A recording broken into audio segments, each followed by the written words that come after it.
Ubus ka ng antek? O, nagpalit nga ako ng damit. Diyan, Papalit kayo yung damit, antek lang yun, papagpagyo lang. Ang sakit ng kagat. Kaya nga, papagpagyo lang yung ano. Bakit kayo, hindi kayo kinagat? Hindi. May bata ko. Kasi siyempre, hindi sinasadya, nawawalis nyo sila, o kaya baka talagang winawalis nyo sila. Kakalat yon kahit sino naman pagka nabulabog. Yung aso nga, bulabugi mo, kakagating ka eh. Ilakit nga ako dito. Kaya nubad ko yung mga damit ko. Ayan. Ang sakit ng kagat pa naman.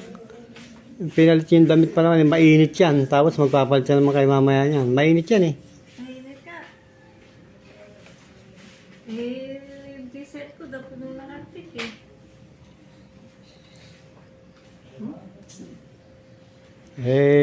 Ginagalaw nyo kasi sila eh. Pag may nakita kayong antik, hindi salbahe.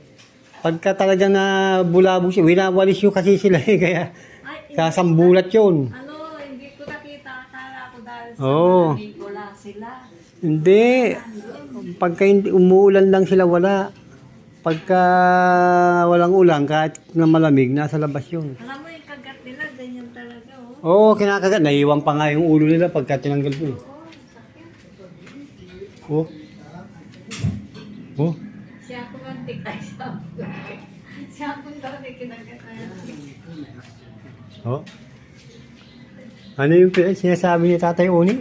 Ha? Ano yung sinasabi mo? Ako ay tunay na Pilipino sa pag-iisip, sa salita at sa gawa. Ah, ganon. Akala ko tunay na Amerikano eh kasi ano ka eh. Mukha ka Amerikano. Ha? Medyo lang. Medyo lang. Medyo lang daw. Ano daw? Medyo lang daw siyang Amerikano. Yan.